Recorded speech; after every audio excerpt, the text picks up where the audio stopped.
Hello and welcome to another Royal Reviewer live book chat. And today is Thursday, the 31st of January 2020.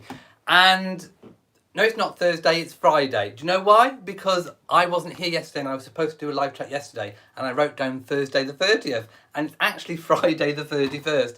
My goodness. The days are complete. It's actually Brexit Day here in the UK. For those of you who don't know, this is the official day that the UK is leaving the European Union, although there is pretty much a whole year of transition and deals and stuff to be done. So that is going on in the press today. But this is a royal channel and we are going to be talking about royal news. I have a whole host of stories coming in over the last couple of days. Obviously I can only include a couple in the title, that's all I have got space for, but some of the main stories that people are talking about, of course people are still talking about Prince Andrew, people are talking about Prince Harry, obviously losing the complaint that he put in. We're also going to be talking about a new Princess Diana letter which has surfaced. We're also going to be talking about the best dressed royal of 2019, but obviously this is published in 2020. And we're also going to be talking about Sophie, the Countess of Wessex, and Catherine's necklace trend, which they are starting. Again, I will do the timestamp thing because I think that is helping quite a lot of people to find the stories within the videos that they want to watch. So do keep telling me if that is useful, if you are finding that useful. Now, first of all, I'm going to go to the chat room and see who is watching live. If you're wondering, I am wearing the Kent festoon tiara. There we go. The Kent festoon tiara. An actual replica. Right, okay, I have found the chat room. I'm going to put it on live mode. Oh, now let me just do something because I think my light is too high. I'm still here. I'm sure you can hear me. But let's just move this light down. Hang on, just a second. There we go. That's better. Right. Sorry, I have not vanished. I am here. There we go. Is that a little bit better? I hired it slightly. And I didn't like it when I looked back in the camera. So we've lowered the light again. Right, okay. So without further ado, let's try and keep this punchy. I'm going to start with developing a story that we began to spoke about Prince Andrew in the Prince Andrew video that I made. So if you want to, if you haven't watched what I said about Prince Andrew already, then do pause this video, open a new window, go watch that video and then come back because my discussion now will make a lot more sense if you kind of watch what I said in context. So I made a video about all the recent updates with the Prince Andrew story, and one of the things I said in the video was that Prince Andrew does not have political or sovereign immunity when it comes to being charged with a crime, basically. And some people in the comment section of that video, and also people that I speak to online, made a comment that there was a man who spoke on Good Morning Britain saying that Prince Andrew had immunity, had political immunity. So, of course, I went and checked this out, and indeed there is a royal peculiar, but here's the but. I will read you what the royal peculiar is. But the royal peculiar does not make Prince Andrew immune from being charged with a crime. But let me just go and read exactly what it is. So this is what people are being confused about. This is where the conflict of information has come from. So I will read exactly. So immunity from criminal charges. Only the monarch is immune from arrest. In all cases, members of the royal household, which would include, of course, Prince Andrew, are immune from arrest in civil proceedings. Not charge, immune from arrest in civil proceedings. This wouldn't be civil, by the way. No arrest can be made in the monarch's presence or within the verges of a royal palace. When a royal palace is used as a residence, regardless of whether the monarch is actually living there at the time, judicial processes cannot be executed within that palace. So, basically, what it says is Prince Andrew cannot be arrested if he is residing at one of the Queen's palaces. So, Windsor, Balmoral, Sandringham, all that kind of thing. And it also means, obviously, not just the palace, it means the whole estate grounds as well. Also, crucially, it did say he cannot be arrested in the monarch's presence. So, basically, Andrew cannot be arrested if he is in the monarch's presence or residing at a royal residence. But it does not mean that he is immune from charge. Crucially, he could take a helicopter from one palace to the other, and he could basically stay protected like that in terms of arrest. So, for example, if there was a charge and then there was maybe an extradition request made, he couldn't be arrested to execute that extradition request if he was in the Queen's presence or within a royal palace. But it doesn't mean that he can't be charged with it. He is not immune. The only person who is actually immune from being prosecuted is the monarch herself currently. Of course, when we have a monarch change, that will be Prince Charles as well, and then obviously Prince William. So the monarch, if you're in the monarch's presence, you cannot be arrested. Obviously, I don't think security would take that into account. If, for example, somebody was trying to attack the Queen, if an intruder broke in, for example, I doubt they would execute that rule. I think the main aim would be to protect the Queen and arrest the perpetrator of that. So I don't think they would take it literally in that case. But in terms of arresting for a criminal charge, cannot be done in the Queen's presence or on a royal palace, on a royal residence, basically. But he is not immune from it. That's the point I'm trying to make. So I thought I would update that, make that really clear, and hopefully that will clear up with everyone exactly why there may be two conflicting stories going out there at the moment. So hopefully that makes sense. Let's just see what people are saying about that. PJR says, no wonder why Andrew has been sticking to the Queen like glue. I mean, he has been in the Queen's presence, as we have seen. We've seen photographic evidence of such over the last few weeks. So that is one assessment of it. Right, and I'm going to kind of move on from that story. Let me just obviously... Oh, do you know what? I forgot to timestamp it, but I will go straight to the next one. It's 8:30, and we're going to talk about the Princess Diana letter. Okay, so a new letter has surfaced, and this letter was published by Princess Diana's former butler, Paul Burrell. So, let's go... No, sorry, not butler, footman. Paul Burrell was her former footman. So I'm going to share a link to this Instagram post that he made. So let me just find the link to that and I will post it. Of course, if you're watching on Catch Up, I will post any link that I share in the description as well as the timestamp. So you can obviously go into that. So if you have clicked the link, you will be looking at the same thing that I am looking at now. So... Paul Burrell posted this. Now, we know that Paul Burrell kept a lot of Diana's things, basically. Some of them, obviously, were given back to the royal family. The Queen famously stepped in at his trial to protect him. She suddenly remembered that she had said that he could keep those things for safekeeping. Now, there was a whole host of stories at the time about why the Queen would step in and suddenly have this memory, this recollection that she'd said that he could look after the stuff. We don't know. I mean, there are a lot of conspiracy theories out there. about the reasons why, about what possibly Paul Burrell could have been hiding, what possibly Paul Burrell had on the royal family that he may not want to get out. There are tons of conspiracy theories.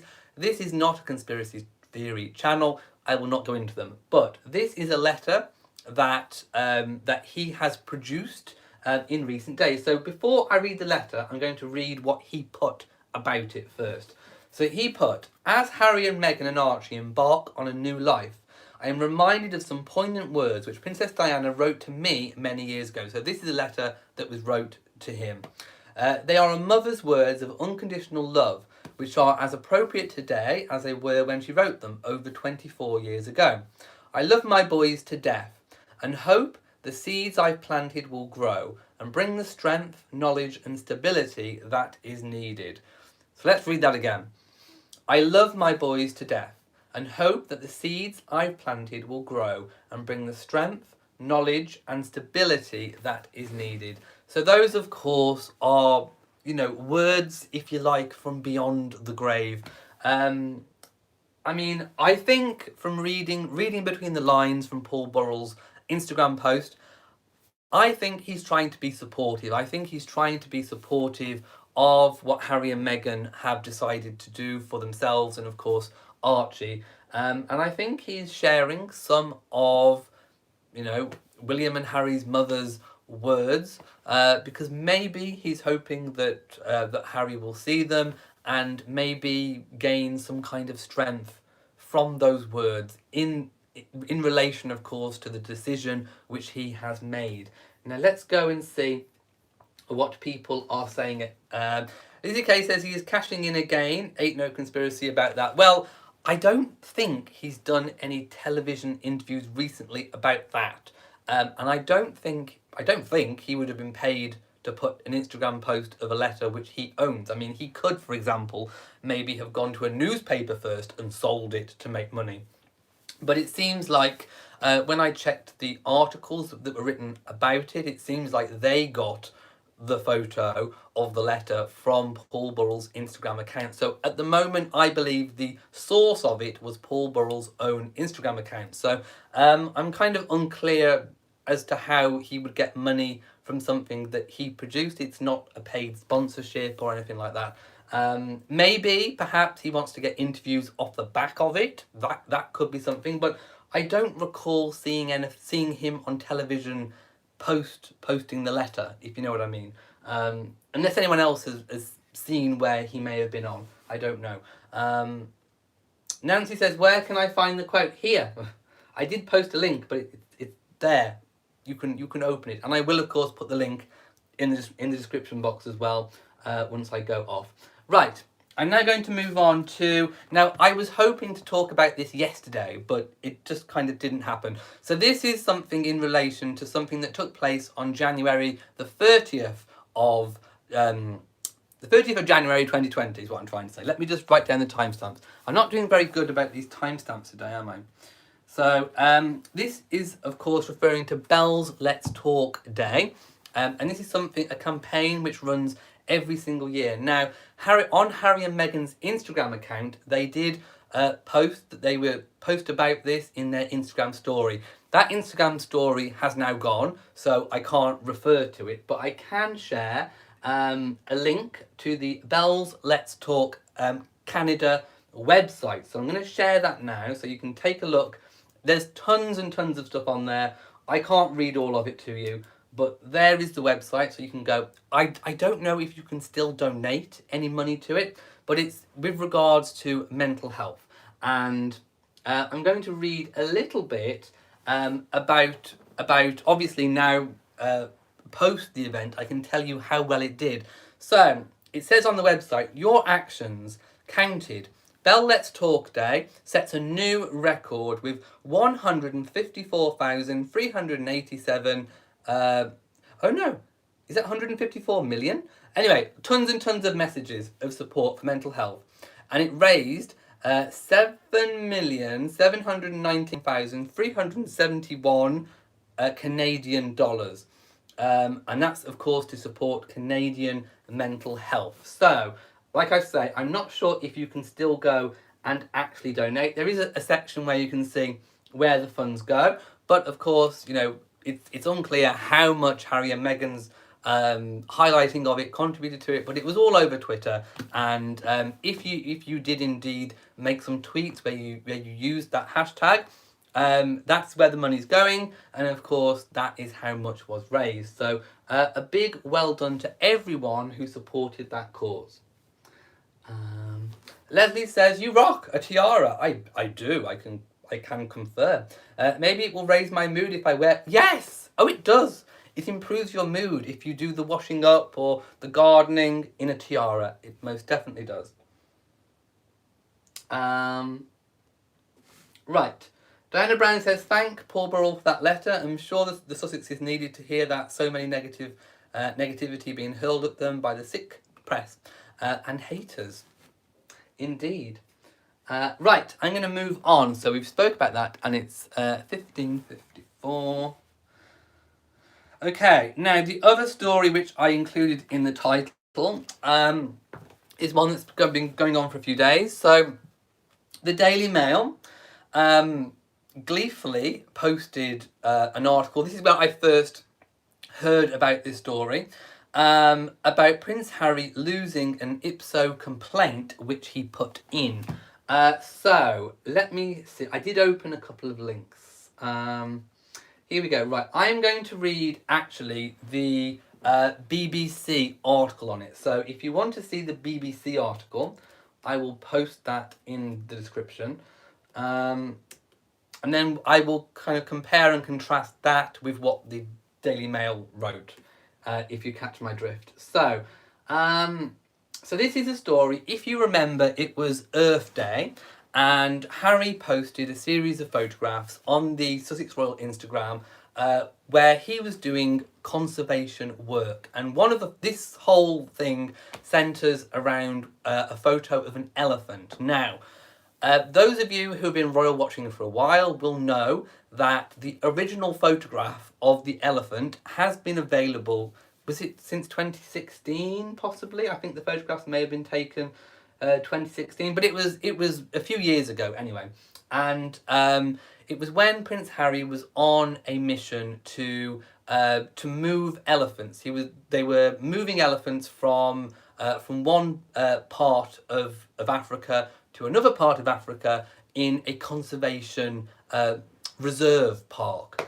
And of course, to do that, you have to drug the elephants, you have to check they're okay, you have to tether them in case those drugs wear off and they become dangerous. So, but we actually saw those photographs at the time. The royal family website has shown those photographs in full with the elephant being tethered. So those photographs were available. Now, fast forward to, when was it? It was World Earth Day of 2019. And Harry posted an Instagram photo of this elephant photo, but it ended up being cropped. Now, the Daily Mail ran a story titled "Drugged and Tethered." And they were saying in their article that Harry didn't make it clear that the elephant had been the elephant had been tethered. In other words, they were trying to allude that Harry was trying to mislead the public about what was going on. Harry, of course, didn't see this as being fair and a true representation of what actually happened, so he put in an IPSO complaint. Now that obviously has taken this long to sort out, and I'm going to read a little bit about kind of what's gone on. So that's a little bit about the background. So Prince Harry lost a complaint against the Mail on Sunday over a story the paper ran about photos of African wildlife he posted on Instagram. The Mail said the Duke, who had posted to mark Earth Day, had not made it clear the animals had been tranquilised and the elephant was tethered. He argued he did not need to say this because he had stated they were being moved as part of a conservation scheme. He complained to the press watchdog IPSO that the article was inaccurate. The Duke argued the paper breached Clause 1 of the accuracy of the editor's code of practice in the article, which was published in April last year. The Mail on Sunday story was headlined "Drugged and Tethered." what Harry didn't tell you about those awe-inspiring wildlife photos. In the article, it said the images of a rhino, lion and elephant posted on Harry's Instagram account to highlight Earth Day didn't quite tell the full story. The newspaper reported the Duke had notably avoided explaining the circumstances in which the images were taken. It added that followers of Sussex Royal were unable to see a rope around the hind legs of the elephant because of the way the photo was edited. Harry said that the image had been cropped due to Instagram's formatting requirements, which the newspaper disputed. Now, as we know, anyone who uses Instagram will know that initially when you put a photo on there, it does crop it. Now, you can, of course, change that format. You can kind of drag the photo out and make it fully visible, but it does initially kind of crop the photo. So in its ruling, IPSO said, and this is a quote, the Prince had stated that he had not misled the public by failing to explain the circumstances in which the photograph of the elephant had been taken, and that the article was inaccurate in claiming that he had sought to mislead the public by deliberately publishing an edited version of the photograph. But IPSO ruled there had been no breach of the accuracy clause, adding it did not believe it was significantly misleading to report that the photographs posted on the complainant's Instagram account did not quite tell the full story, and that the complainant had not explained the circumstances in which the photographs had been taken. And then I'm going to go to the other article, the one which the Daily Mail published, and it goes, in these circumstances, this is more from the IPSO complaint, the accompanying caption did not make the position clear, or that the images had been previously published, unedited, in 2016. The position was not made clear simply as a result of the inclusion of the link to the website. In these circumstances, the committee did not consider that it was significantly misleading to report that the photographs posted on the complainant's Instagram account did not quite tell the full story, and that the complainant had not explained the circumstances in which the photographs had been taken. There was no breach of Clause 1. Now, I'm not going to go any more into this story. It's all kind of legal jargon. But it kind of...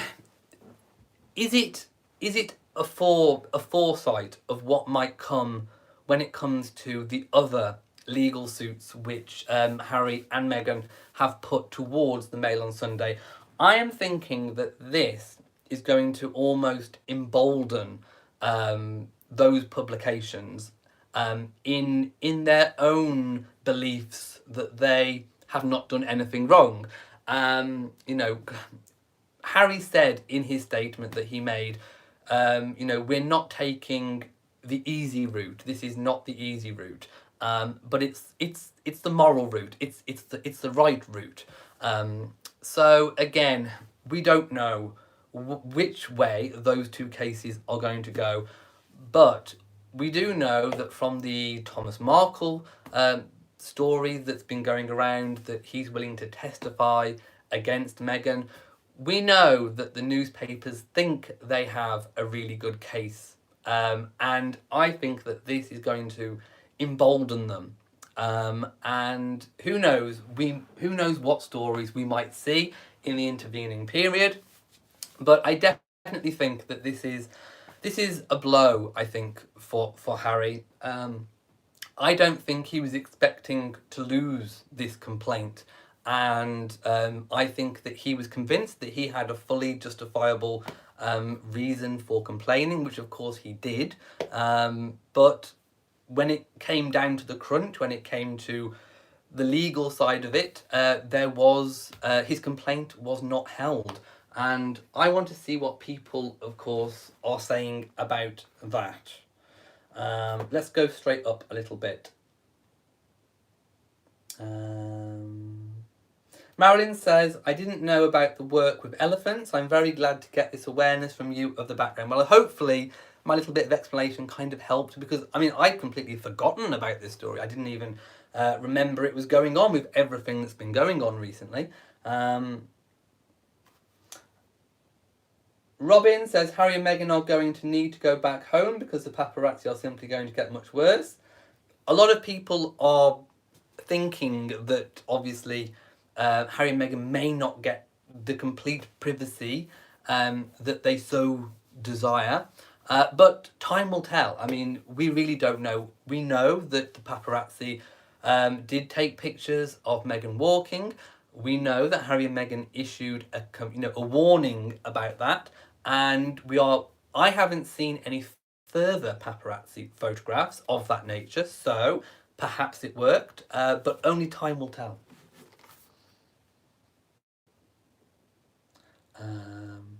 Right. So, I am now going to move on to a different story. I know people are going to have very varying opinions on lots of these stories, but we are going to go on anyway, regardless. So 25, is it 25? 25:40. Okay, the next story is probably the most controversial of the whole year. My goodness. Okay. Oh, dare I even go there? Dare I even go there? Okay. The best dressed royal of 2019. Oh, I'm sure you've all seen. Now, okay, this is quite a trivial story, but you know what people get like with fashion? People take their fashion very seriously. But it's always interesting to see where these polls come from, who's ranked higher than who, and trying to make sense of it. So this is a particularly it's research that's been conducted by Fashion Retail Academy, by the Fashion Retail Academy. Now, I don't think it says, does it say? I don't think it says what the survey size was. And don't worry, I'm going to compare and contrast this a bit later in the video. But we do have a chart. So I'm going to zoom, actually I'll post a link and then I will kind of zoom down to the chart. So you can all follow if you want to. Or you can just listen to me going on about it. Let's go to it. So, right, so this poll is very interesting because it breaks it down into age groups. So if you scroll down about halfway through the article, there is a little chart that I'm reading from. And basically, it came out with Catherine, who they still call Kate Middleton, has came out as number one. Meghan's been number second. She's come second. The Queen's third, Prince Harry fourth, and Prince William fifth in terms of royals. But it breaks it down into age groups. So, for example, in the 18 to 24 bracket, 50.67% of people voted for Catherine, whereas 37.2% voted for Meghan, 9.8% voted for the Queen. So, for example, if you look at the Queen's column, you can see that the most popular age group which supports the Queen is the over 55s. If you look, for example, at Prince Harry, the most popular people that supported him, age group, was the 18 to 24s. And if you contrast, for example, in that age bracket, you can see that 18.39% preferred Prince Harry's fashion, with 6.26% for Prince William. Whereas, in fact, I think, whereas when it comes to the over 55s, Prince William comes out a few percent higher than Prince Harry. It's a kind of silly, trivial type thing, but hey, it does give you a little bit of a sample of perhaps how the different age groups view fashion. So, like I said, I'm not particularly one that goes in for this comparing and contrasting royal against royal, in particular when it comes to fashion, but this particular poll kind of intrigued me because they broke it down into age groups. And although obviously it's not a definitive, this is not a definitive sample, it will just be, hopefully a random sample, but it does give you an idea of whose fashions are viewed by different age groups. And that's the thing that kind of, that interested me the most about this survey. Going back to the same publication, so this is where it kind of gets a little bit silly. So going back to the same publication, they actually did referenced a style poll. Now this one was actually published. It was taken by List, I do believe. There you go. So it's an annual fashion report called List, Lyst Index. Now this particular index, I think, goes on Google searches. So arguably, you could say the sample size is really, really huge. So they analysed data collected throughout the year to reveal the biggest trends. And this one, yeah, it includes sales, page views, global media coverage, and social media mentions. So basically, it's a huge, huge sample size. And this one said that Meghan, the Duchess of Sussex, came out as number one. And where are we? And it ranks other people as well. But I think this is the one where Catherine, for example, didn't even rank in the top 10, but Meghan was number one. So these polls, I wouldn't go much by them in terms of who is better than who. I don't go in for any of that kind of nonsense. But like I say, I think it is interesting to get a feel for how different age groups view the different royals' fashions. So that's all I'm saying on that one. Let me go and see what people are saying. Darlene says, I think Catherine, Meghan and the Queen all look awesome. And I was actually, do you know what? I was really annoyed, for example, that the Duchess of Cornwall was not in there, because actually I think the Duchess of Cornwall dresses amazing. I mean, I would like to see her ranking in there by the age groups as well, because I love her hats. I love what she wears. I really, really do. And who can forget the tour earlier in the year of 2019 where she literally held a parasol for the whole tour. I mean, that must have been, for me, the fashion accessory of the year. So, yeah, my little bugbear with that article is that the Duchess of Cornwall wasn't there. Camilla. Where was Camilla? Because I really like her fashion. Right, moving on. So 3222. Right, last story. So this is about, now I think it started with Catherine and then it was picked up on about Sophie. So I will share a link because there are photographs. This is a Hello Magazine article. So we'll copy this and share it. Let's have a look. Yes, it was Cuba. Hey Sam the King, thank you for reminding me. Why couldn't I think of Cuba? It was Cuba. She held the parasol for the whole time. So I went out and bought a parasol, didn't I? Right, so open that link and you can follow. People noticed when they zoomed in on a photograph that Catherine... Oh, go down to the bottom of the article first. I'm going to talk about Catherine's first. So Catherine wore a necklace on her visit to Cardiff, and it had the initials of her children with 3 stars on a gold disc on a gold chain. And then, of course, if you scroll up, we get to see Sophie's version. And Sophie has kind of jazzed up a necklace, but she's had initials. So she's had, obviously, the initials... where are we? Yeah, so she's got an E for Edward, she's got an L for Louise, and she's got a J for James Viscount 7. So you can just about make them all out in the photo that's been zoomed in on.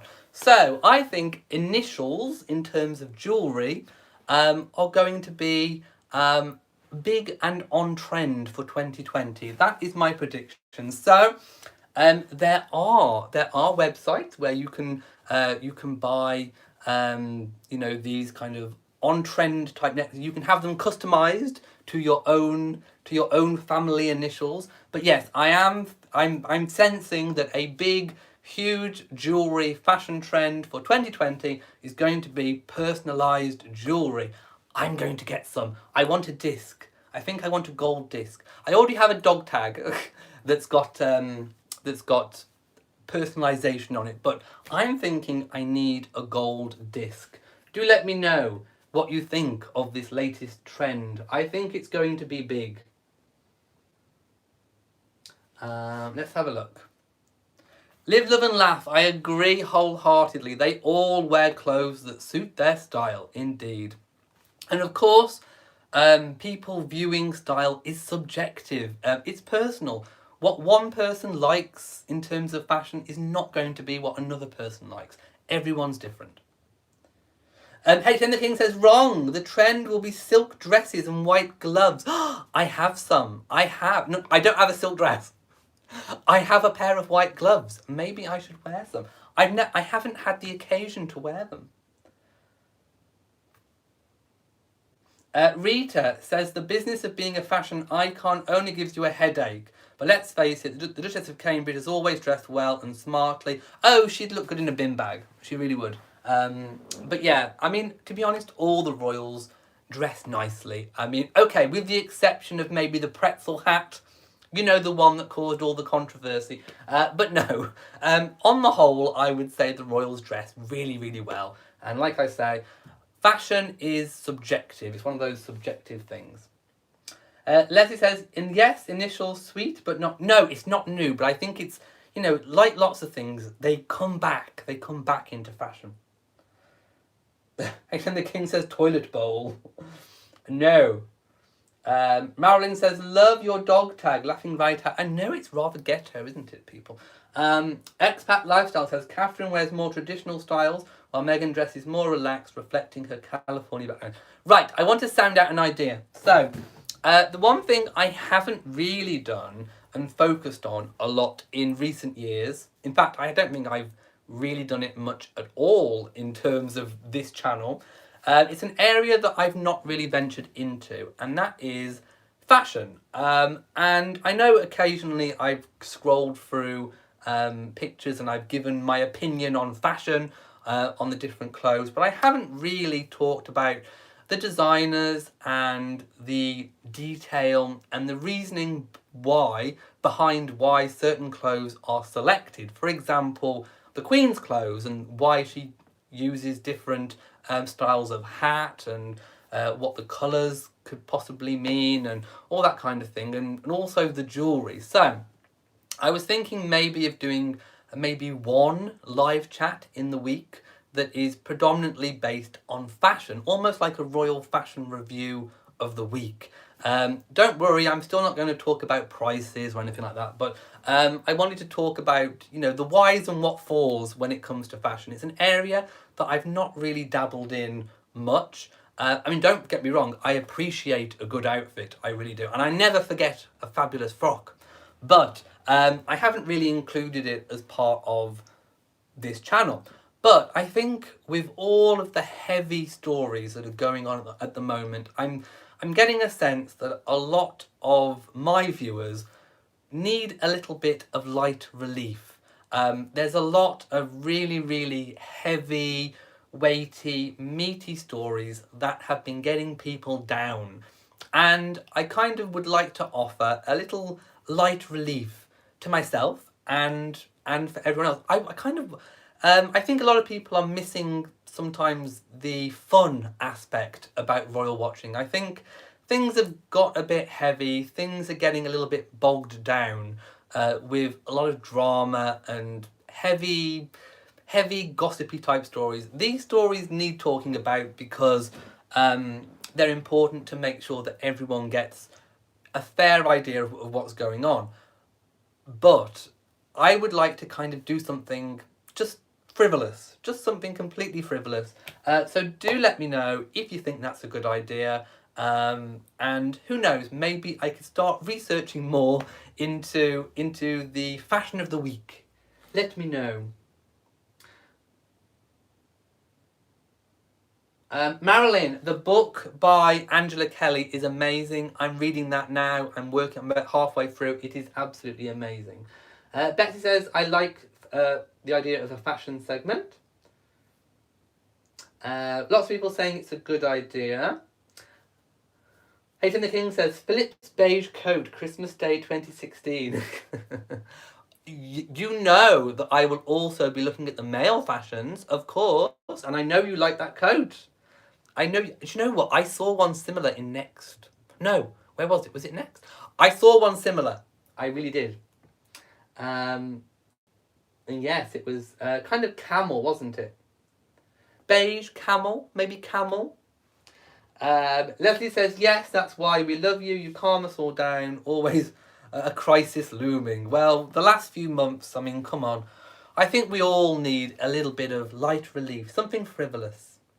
Tammy says, Angela Kelly is a demigod. Oh, she's fabulous. Angela Kelly. Wouldn't I love to have a little sit-down chat with Angela Kelly? Oh, my goodness, I really, really would. I most definitely would. Rita says, agreeing with Sharon, in the American continent there is one style, and in Europe another, but there can be a good marriage. Oh yes, most definitely. NR says, yes, I love following the royals' fashion. It's not royal watching if there is no fashion discussion. Yeah, and I suppose I haven't really done a lot of focusing on the fashion over the past four years that I've been doing this. But yes, I would like to do that. Hitler King says, frivolous is one of Philip's favourite words. Ironic. You've got to have a bit of frivolity, haven't you, people?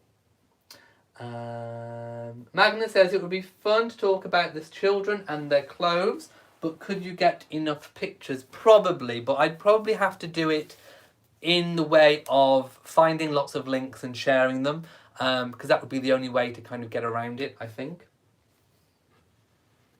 Right, okay, I'm going to end today's chat here. I do hope that you've enjoyed it. I do hope that you found elements of it useful in terms of, you know, trying to find our way through all this craziness which is going on out there. So if you have enjoyed this video, please give it a big old thumbs up. Don't forget to share on social media, and also do hit the bell so that you know whenever I upload a new video. So from me, in Shropshire, mwah, to you all, and goodbye.